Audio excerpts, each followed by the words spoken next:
요한복음 1장 35절에서 39절.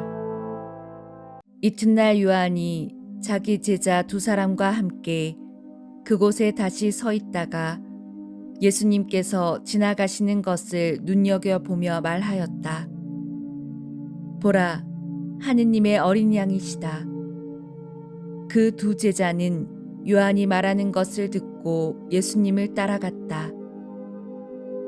예수님께서 돌아서시어 그들이 따라오는 것을 보시고 무엇을 찾느냐 하고 물으시자 그들이 랍비 어디에 묵고 계십니까? 하고 말하였다.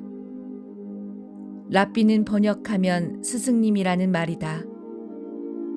예수님께서 그들에게 와서 보아라 하시니 그들이 함께 가 예수님께서 묵으시는 곳을 보고 그날 그분과 함께 묵었다.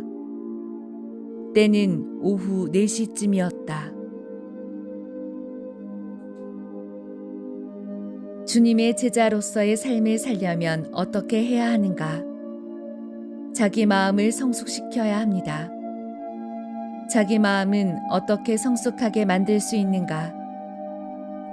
이 물음은 운동선수에게 운동을 더 잘하려면 어떻게 해야 하는가 하고 묻는 것과 같습니다.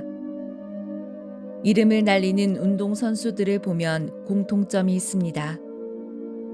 끊임없이 자신의 폼을 보고 교정하고 또다시 보고 하는 자기 관찰을 한다는 것입니다.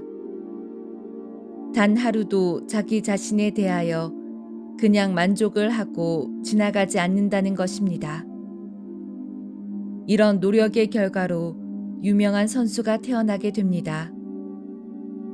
그리고 이런 법칙은 영성 생활에서도 똑같이 적용됩니다. 내적인 성장을 이루며 그리스도의 제자로서의 위상을 갖추려면 매일같이 자기 성찰을 하여야 합니다. 모든 심리적인 성숙, 내적 변화의 힘은 자기 성찰에서 오기 때문입니다. 그런데 자기 성찰을 하시라고 하면 많은 분들이 언짢은 생각을 하십니다. 왜 그런 것인가? 자기 성찰을 자기 비난으로 오해하시기 때문입니다.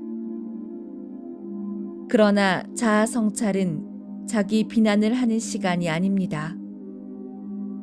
이 시간은 나의 하루 삶 안에서 하느님께서 어떻게 나와 함께 하셨는가를 돌아보는 시간, 하느님의 은총을 느끼는 시간, 그리고 그 안에서 나의 길이 얼마나 빗나갔는가를 살펴보고 교정을 해보는 시간입니다.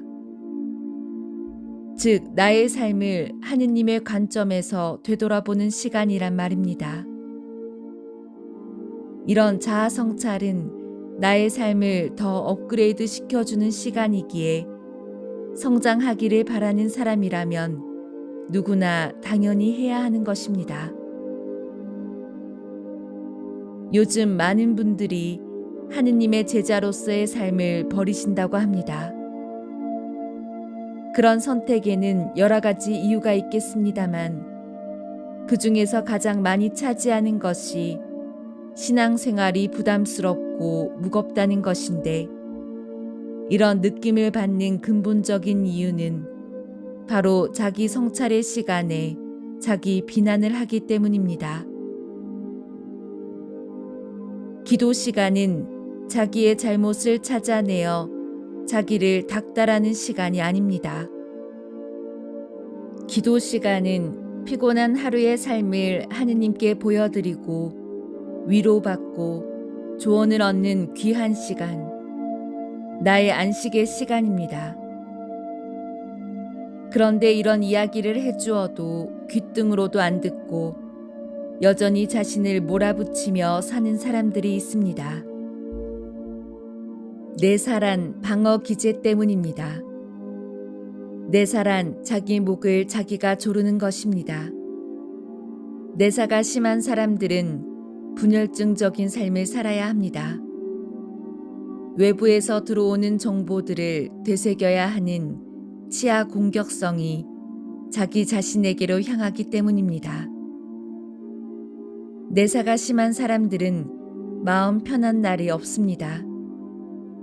마음 안에서 매일 자신이 가진 본능적인 욕구와 내사된 가치관 사이에 전쟁이 벌어지고 있기 때문입니다.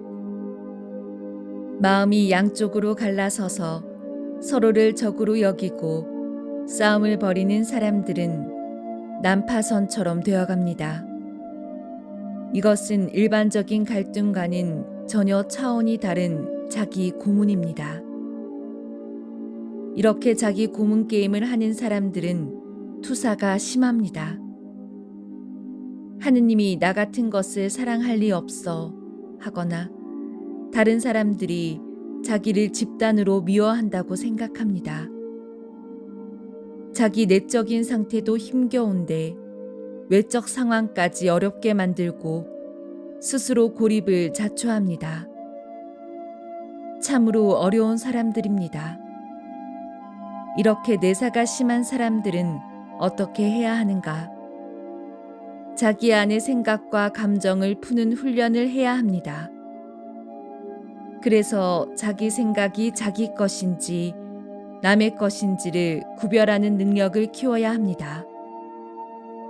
그래서 게슈탈트 요법에서는 빈 의자 기법을 사용합니다. 빈 의자에 내가 무언가 말하고픈 사람이 앉아 있다고 생각하고 말을 털어놓게 하는 것입니다. 그런데 다른 사람들은 다 되는데 힘겨운 대상이 있습니다. 하느님이십니다. 정말 현존하시는 하느님이 아니라 자신의 감정이 투사된 이미지화된 하느님. 우리는 하느님을 알 수가 없는 존재들입니다. 그럼에도 불구하고 자신의 병적인 신념으로 하느님의 이미지를 만들어내고 그 하느님으로 하여금 자신을 처벌하게 하는 경우가 비일비재합니다.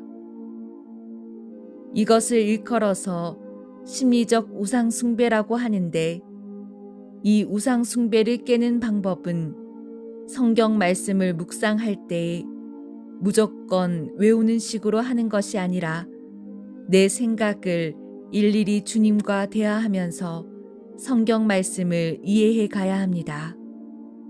그래야 정말로 주님이 우리에게 주시려는 말씀이 무엇인지 알 수가 있는 것입니다.